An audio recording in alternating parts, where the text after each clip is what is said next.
வணக்கம் மக்களே. நம்ம கார்த்திக் கதையில மே 29 என்ன நடக்க போகுது அப்படிங்கறத பத்தி தாங்க இந்த வீடியோல இப்ப நம்ம பார்க்க போறோம். வீடியோவுக்கு மறக்காம லைக் பண்ணிக்கோங்க. நீங்க லைக் பண்றதுதான் எங்களுக்கு அடுத்தடுத்து வீடியோ போடுறதுக்கு ரொம்பவே இன்ட்ரெஸ்டிங்கா இருக்கும். ஸோ மறக்காம லைக் பண்ணிட்டு இந்த வீடியோவை தொடர்ந்து பாருங்க. என்ன நடக்குது அப்படின்னா, ஈஸ்வரி இருக்காங்கல்ல, அவங்களோட பொண்ணை வந்துட்டு நேரா ஒரு கோவிலுக்கு கூட்டிட்டு போறாங்க. அந்த கோவில்ல போயிட்டு சாமி கும்பிடுறாங்க.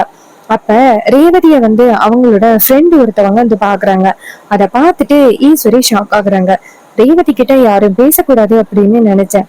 ஆனா ஏதோ ஃப்ரெண்டுன்னு சொல்லிட்டு ஒருத்தி பேசுறாளே, அவ பேசினா கண்டிப்பா ரேவதிக்கு நடந்த கல்யாணத்தை பத்தி அவ சொல்லிடுவாளே, அப்படி எதுவும் சொல்லக்கூடாது அப்படின்னு ஈஸ்வரி நிக்க, அந்த ஃப்ரெண்டு கரெக்டா ரேவதிய பார்த்து, ஏய் எப்படி இருக்கா, உன்னை கடைசியா ஹாஸ்பிட்டல்ல பார்த்தேன், பிரெக்னண்டா இருக்கிறதா சொன்ன, இப்ப எத்தனடி மாசம் அப்படின்னு கேக்குறாங்க. இதை கேட்டதும் ரேவதி ஷாக் ஆகுறாங்க. ஏய் என்னடி பேசுற, எனக்கு இன்னும் கல்யாணம் ஆகலடி அப்படின்னு. அப்ப அவங்க கேக்குறாங்க, ஏய் என்னடி, என்ன ஏதோ மயக்கம் எல்லாம் வருதா உனக்கு, ஏண்டி இப்படி போய் சொல்ற, இப்பதானடி கொஞ்ச நாளைக்கு முன்னாடி உனக்கு கல்யாணம் ஆகிடுச்சு, உன்னையும் ஹஸ்பண்டையும் ஹாஸ்பிட்டல்ல பார்த்தேன், நீ கூட ரொம்ப சந்தோஷமான விஷயம் அப்படின்னு சொல்லிட்டு போன, இப்ப என்னடி இப்படி பேசுற அப்படின்னு. அப்ப ஈஸ்வரி டக்குன்னு அவங்க ஃப்ரெண்ட பார்த்து, ஏய் நீ என்ன பேசுற, என் பொண்ணுக்கு இன்னும் கல்யாணம் ஆகல, ரேவதி இதுக்குதான் தேவையில்லாம யாருகிட்டையும் பேசாத அப்படின்னு நான் சொல்றது, வா போகலாம் அப்படின்னு சொல்லி அழைச்சிட்டு போறாங்க. அந்த ஃப்ரெண்டு இதை பார்த்ததும் ஷாக் ஆகுறாங்க. ரேவதிய கண்டிப்பா ஏதோ ஏமாத்துறாங்க. ரொம்ப சந்தோஷமா ஹாஸ்பிட்டலுக்கு வந்துட்டு போனா இப்ப என்ன அவங்க அம்மா இப்படி பேசுறாங்க, ஏதாவது அவங்க குடும்பத்துக்குள்ளேயே பிரச்சனையா இருக்குமோ, நமக்கு எதுக்கு, நம்ம இந்த விஷயத்த பத்தி எல்லாம் கேட்க கூடாது அப்படின்னு.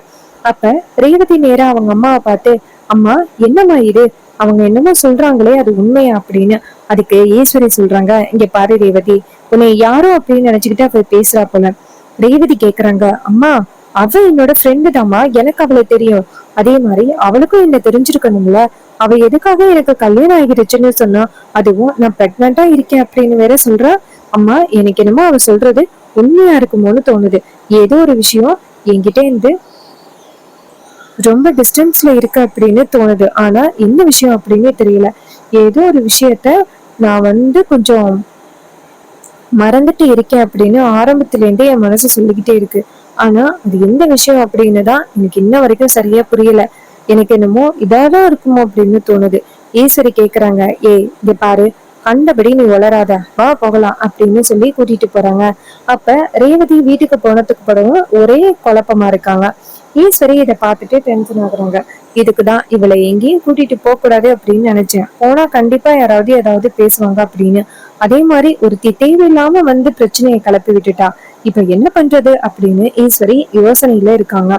அதே நேரத்துல நம்ம ஹீரோயின் நினைக்கிறாங்க, என் ஃப்ரெண்ட் என்னை பார்த்துட்டு எதுக்காக அப்படி கேட்டா, ஒருவேளை எனக்கு கல்யாணம் ஆகிருச்சோ, இதுக்கு பின்னாடி என்ன காரணம் இருக்கு, அம்மா ஏதாவது என்கிட்ட இருந்து உண்மையை மறைக்கிறாங்களோ அப்படின்னு ரேவதிக்கு ஒரே குழப்பமா இருக்கு.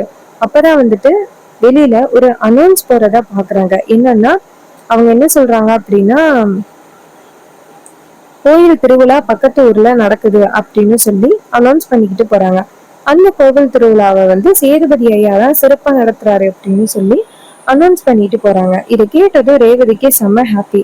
தாத்தா தான் இந்த கோவில் திருவிழாவை நடத்துறாரா, அப்போ அந்த கோவில் திருவிழாவுக்கு நம்ம போகலாமே, அம்மா கிட்ட போய் கேட்போம் அப்படின்னு ரேவதி அங்கேருந்து அவங்க அம்மா கிட்ட, அம்மா நம்ம தாத்தா பக்கத்து ஊர்ல கோவில் கும்பாபிஷேகம் நடத்துறாராம்ல, உங்களுக்கு சொன்னாங்கல்லம்மா, வாங்கம்மா எல்லாரும் போயிட்டு வருவோம், ரொம்ப நாள் ஆச்சு நம்ம ஃபேமிலியா இது மாதிரி கோவிலுக்கு போயிட்டு வருவோமா அப்படின்னு கேக்குறாங்க. இதை கேட்டதும் ஈஸ்வரி ஷாக் ஆகுறாங்க.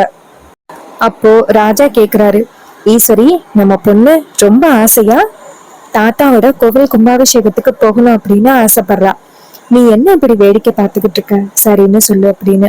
அப்ப ஈஸ்வரி சொல்றாங்க, இங்க பாருங்க, யாரும் இந்த வீட்டை விட்டு எங்கேயும் போக கூடாது, ஆமாடி ரேவதி உனக்கு கல்யாணம் வச்சிருக்கோம், அதனால நீ எங்கேயும் போக கூடாது. அப்ப ரேவதி கேக்குறாங்க, அம்மா என்னம்மா இப்படி சொல்ற, இங்க பாரு, கோவில் கும்பாபிஷேகத்துக்கு போகணும், அங்க போனாதான் ரொம்ப ஹாப்பியா ஜாலியா என்ஜாய் பண்ணலாம், நம்ம குடும்பம் எல்லாமே போவோம், நான் என்ன எங்கேயோ ஒரு இடத்துக்கு போகணும் அப்படின்னு நான் நினைக்கிறேன், நம்ம தாத்தா கோவில் கும்பாபிஷேகம் நடத்துறாரு, அங்கதானே நான் போகணும்னு சொல்றேன், நீ என்னம்மா இப்படி பேசுற, இங்க பாருமா நம்ம எல்லாரும் போயிட்டு செம்ம ஹாப்பியா என்ஜாய் பண்ணுவோமா, வாமா அப்படின்னு கேக்குறாங்க. இதை கேட்டதும் ஈஸ்வரிக்கு செம்ம கோவம் வருது. இங்க பாருமா ரேவதி, அங்கெல்லாம் போறதுக்கு நமக்கு டயம் இல்ல, சோ நீ தேவையில்லாம பேசாத அப்படின்னு. அப்ப ரேவதி சொல்றாங்க, என்னம்மா ஏன் அங்க போக கூடாதுன்னு சொல்றீங்க?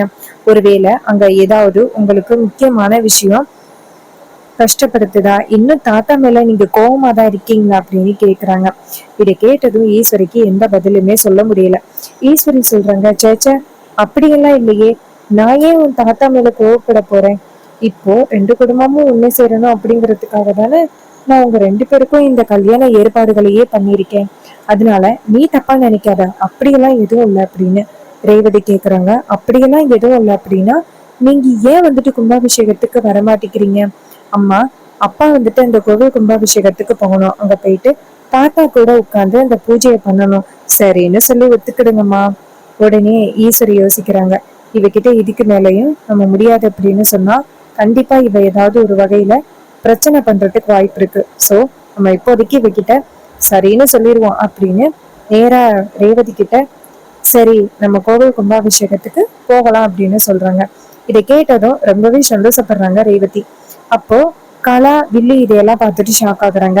ரேவதி சொல்றாங்க, சரி நான் அக்கா கிட்ட எல்லாம் போய் சொல்றேன், அவங்க கிட்ட அவங்களோட திங்ஸ் எல்லாம் எடுக்க சொல்றேன், அங்க நிறைய கலர்ஃபுல்லான ட்ரெஸ் எல்லாம் போடணும்ல அப்படின்ட்டு கிளம்புறாங்க. வில்லி வந்து அவங்க அக்காவை பார்த்து, அக்கா என்னக்கா ரேவதி கேக்குறா அப்படின்னு சரின்னு சொல்லிட்ட. அங்க அந்த டிரைவர் பையன் இருப்பான், சேதுபதி இருப்பாங்க, எல்லாருக்குமே சேதுபதியோட உண்மையான பேரை யாரு அப்படின்னு தெரியும், நம்ம போனோம் அப்படின்னா கண்டிப்பா மாட்டிக்கிறதுக்கு வாய்ப்பு இருக்கு. ஈஸ்வரி சொல்றாங்க, இங்க பாரு, எப்படியாவது நம்ம சமாளிச்சுதான் ஆகணும். ரேவதி கிட்ட முடியாது அப்படின்னு சொன்னா அவ கண்டிப்பா என்ன ஏது எவடம் அப்படின்னு அவ கொஸ்டின் மேல கொஸ்டின் கேட்டுக்கிட்டே இருப்பா. சோ அவகிட்ட என்னால பதில் சொல்ல முடியாது. அப்புறம் அவ இப்போதைக்கு வந்து நம்ம எல்லாருமே ரொம்ப நல்லது பண்ணிக்கிட்டு இருக்கோம் அப்படின்னு வச்சுக்கிட்டு இருக்கா. அவளுக்கு தெரியாம நம்ம எப்படிப்பட்ட விஷயத்த பண்றோம் அப்படின்னு உங்க எல்லாருக்குமே தெரியும். சோ இப்போதைக்கு நான் அவ சொல்றது எல்லாத்தையுமே சரின்னு சொல்லிதான் ஆகணும். சோ நீங்க எல்லாரும் சேர்ந்து கோஆப்ரேட் பண்ணுங்க அப்படின்னு. இதை கேட்டதும் வில்லி சொல்றாங்க, அக்கா அங்க போனா நம்ம கண்டிப்பா மாட்டிக்கிடுவோம்க்கா, வேணாம். அதுக்கு ஈஸ்வரி சொல்றாங்க, இங்க பாரு, இப்போதைக்கு நம்ம எல்லாத்துக்கும் சரின்னு சொல்லிதான் ஆகணும், கொஞ்சம் பொறுமையா இருங்க அப்படின்னு சொல்ல உடனே அவங்களும் சரி நீ சொல்றது கேட்டுதானே ஆகணும் அப்படின்னு சொல்லிட்டு அமைதியா இருக்காங்க. அப்ப ஈஸ்வரி சொல்றாங்க, இங்க பாருங்க, நம்ம எல்லாருமே ரொம்ப சந்தோஷமா இருக்கணும், அந்த டிரைவர் புயலோட பிரச்சனை இங்க இருக்கக்கூடாது அப்படிங்கிறதுக்காக தான் நான் இவ்வளவும் ட்ரை பண்ணிக்கிட்டு இருக்கேன். சோ நீங்க எல்லாரும் அண்டர்ஸ்டாண்ட் பண்ணிப்பீங்க அப்படின்னு நினைக்கிறேன்.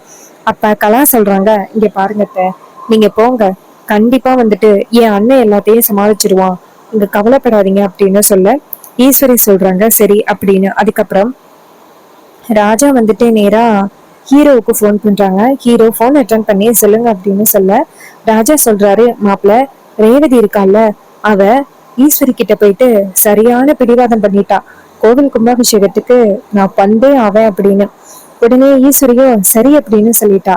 மாப்பிள்ள ரேவதிக்கு இருக்கிற இந்த பழைய ஞாபகங்கள் மறதி நமக்கு ஒரு நல்ல வாய்ப்பை ஏற்படுத்தி கொடுத்துருக்கு. அவளை வர வச்சு கோவில் கும்பாபிஷேகத்தை எப்படியாவது நடத்தி முடிச்சிடணும். அப்ப ஹீரோ சொல்றாரு, மாமா காலையிலேயே ரொம்ப சந்தோஷமான விஷயத்த சொல்லியிருக்கீங்க, இந்த விஷயத்த பத்தி நான் தாத்தா கிட்ட சொல்றேன், தாத்தா ரொம்பவே சந்தோஷப்படுவாரு. அதுக்கு ராஜா சொல்றாரு, ஆமா மாப்பிள்ள, தாத்தா அப்பாதான் ரொம்ப நாளா எதிர்பார்த்து காத்துக்கிட்டு இருந்தாரு கும்பாபிஷேகத்துக்காக, இப்போ அவருடைய விருப்பப்படி நடக்க போகுது, எனக்கும் ரொம்ப சந்தோஷமா இருக்கு அப்படின்ட்டு. ஹீரோவும் சரிங்க மாமா, நான் அந்த விஷயத்த தாத்தா கிட்ட சொல்றேன் அப்படின்னு ஹீரோ நேரா தாத்தா கிட்ட போயிட்டு, தாத்தா கோவில் கும்பாபிஷேகத்துக்கு அத்தை வரேன்னு சொல்லிட்டாங்களாம், இனிமே எந்த பிரச்சனையும் இல்ல, யாருடைய அனுமதியும் கேட்க வேண்டியதில்ல, அத்தை கிட்ட போயிட்டு கெஞ்சவும் வேண்டியதில்ல, கோவில் கும்பாபிஷேகம் நல்லபடியா நடக்க போகுது அப்படின்னு சொல்ல தாத்தா ரொம்பவே சந்தோஷப்படுறாரு. ஐயா பேராண்டி, இந்த விஷயத்தை கேட்கும் பொழுது எனக்கு ரொம்ப சந்தோஷமா இருக்கு.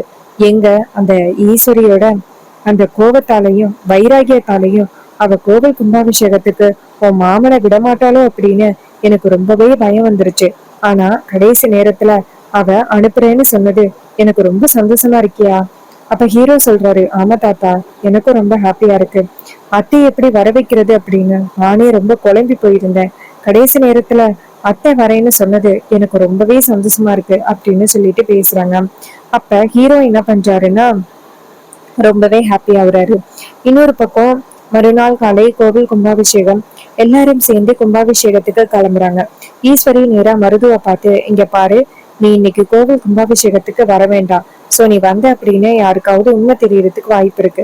ரேவதி நேரா அந்த இடத்துக்கு வந்துட்டு, அம்மா என்னாச்சு? ஈஸ்வரி சொல்றாங்க, இல்லடி, மாப்பிள்ளைக்கு ஏதோ முக்கியமான விஷயமா கும்பாபிஷேகத்துக்கு வர முடியாதுன்னு சொல்றாரு. ரேவதி கேக்குறாங்க, என்னம்மா இது?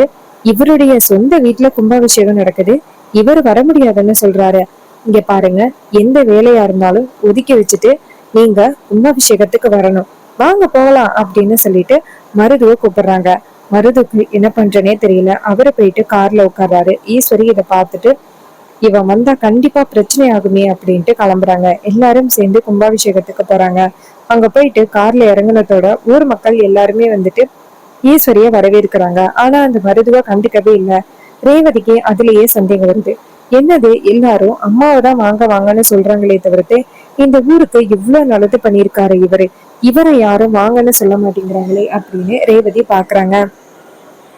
அப்போ எல்லாருமே வந்துட்டு அவரை வரவேற்கிறாங்க. அவரை எல்லாரும் வரவேற்றதோட ரேவதி வந்துட்டு ஒரே குழப்பம் அடைகிறாங்க. ஏன் மருதுவ யாரும் வரவேற்கல அப்படின்னு. அப்ப ஹீரோ அந்த இடத்துல கார்ல இருந்து இறங்குறாரு. அப்போ எம்டி சாரை பாக்குறாங்க நம்ம ஹீரோயின். அவரை வந்துட்டு எல்லாரும் போயிட்டு வரவேற்கிறாங்க. இத பார்த்துட்டு ரேவதிக்கு ஒரே குழப்பம் ஆயிடுச்சு.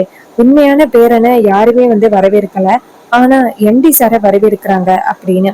அப்போ எல்லாரும் ஹீரோவை வரவேற்று அவர்கிட்ட பேசுறாங்க. தம்பி, கோவில் கும்பாபிஷேகம் உங்களாலதான் தம்பி நடந்துகிட்டு இருக்கு அப்படின்னு சொல்லி பேசுறாங்க. அப்ப ரோஹிணி நேரா ரேவதி கிட்ட, ரேவதி, அந்த பேரனுக்கு தான் அதிகமான ஒரு கிரேஸ் இருக்கு போல இங்க எல்லாருக்கும் அப்படின்னு. அப்ப ரேவதி சொல்றாங்க, அக்கா எனக்கு ஒண்ணும் புரியல, உண்மையான பேரை இங்க இருந்துகிட்டு இருக்காரு, ஆனா இவரை யாரும் வந்துட்டு வாங்கன்னு யாரும் கூப்பிட மாட்டேங்கிறாங்க, ஆனா எம்டி சாரை போயிட்டு எல்லாரும் கூப்பிடுறாங்களே அப்படின்னு. அதுக்கு ரோஹிணி நினைக்கிறாங்க, அவர் தானடி உண்மையான பேரனே, அவரை கூப்பிடாம யாரடி கூப்பிடுறது அப்படின்னு நினைக்கிறாங்க. ரேவதி கேக்குறாங்க, அக்கா என்னக்கா யோசிக்கிற? அதுக்கு ரோஹிணி சொல்றாங்க, என்னன்னு எனக்கே தெரியலடி, உன் கூட தானே நானும் வந்திருக்கேன் அப்படின்னு. அப்போ அந்த இடத்துக்கு ஈஸ்வரி வராங்க. ஈஸ்வரி வந்துட்டு, என்னாச்சு, என்ன ரெண்டு பேரும் பேசிக்கிட்டு இருக்கீங்க? அப்ப ரோஹிணி சொல்றாங்க, ஒண்ணும் இல்லம்மா, சும்மாதான் பேசிக்கிட்டு இருக்கோம். அதுக்கு ஈஸ்வரி சொல்றாங்க, இங்க பாரு, அவளை ஏதாவது குழப்பிடணும் அப்படின்னு நினைக்காத. அப்போ ரோஹிணி சொல்றாங்க, அம்மா அப்படியெல்லாம் நான் எந்த விதத்திலையும் குழப்பி விடல, உங்களை விடவா அப்படின்னு. அதுக்கு ஈஸ்வரி முறைக்கிறாங்க. அதுக்கப்புறம் கோவில் கும்பாபிஷேகத்துக்கான ஏற்பாடுகள் நடக்குது. அப்போ ஐயர் வந்துட்டு அவங்க மாமாவை கூப்பிடுறாங்க. அவர் அந்த இடத்துக்கு வந்து உட்கார. அப்புறம் ஐயர் சொல்றாரு, சரி, அடுத்ததா சேதுபதி ஐயாவோட வீட்ல இருந்து யாராவது வரணும் அப்படின்னு. சேதுபதி சொல்றாரு, எனக்கு அப்புறம் என் பேரன் தான் இந்த கும்பாபிஷேகத்தை நடத்துறதுக்காக அவ்வளவு கஷ்டப்பட்டான், சோ என் பேரன் தான் போகணும் அப்படின்ட்டு கார்த்தி அப்படின்னு கூப்பிடுறாங்க. நம்ம ரேவதி என்ன நினைச்சாங்கன்னா இந்த கார்த்தி போவாங்க அப்படின்னு. பார்த்தா நம்ம ஹீரோ போயிட்டு அக்னி குண்டத்துல உட்கார்றாரு. அதை பார்த்ததும் ரேவதிக்கு ரொம்பவே அதிர்ச்சி. ரேவதி நேரா மருதுவை பார்த்து, நீங்க தானே கார்த்தி, நீங்க போகாம அவரு போறாரு அப்படின்னு. மருது சொல்றாரு, இல்ல நான் போகல, நான் தான் அவனை உட்கார சொன்னேன் அப்படின்னு. அப்ப ரேவதி சொல்றாங்க, இங்க பாருங்க, இதுக்கு பின்னாடி ஏதோ ஒரு காரணம் இருக்கு, ஏதோ ஒரு பொய் இருக்கு அப்படின்னு. நேரா அவங்க தாத்தா கிட்ட போயிட்டு, தாத்தா உண்மையை சொல்லுங்க, உண்மையான பேரன் யாரு அப்படின்னு. அப்ப சேதுபதி சொல்றாரு, அதோ அக்னி குண்டத்துல உட்கார்ந்துருக்கானே அவன் தான் என்னோட பேரன், ஏமா என்னாச்சு அப்படின்னு கேக்குறாங்க. இதை கேட்டதும் ரேவதிக்கு ரொம்பவே அதிர்ச்சி ஆகுது. அப்போ இவங்க எல்லாரும் சேர்ந்து நம்மள நல்லாவே ஏமாத்திருக்காங்க அப்படின்னு ரேவதி உண்மையை கண்டுபிடிக்கிறாங்க. சோ நம்ம தாத்தா வந்துட்டு இந்த சூழ்நிலைய எப்படி சமாளிக்க போறாரு?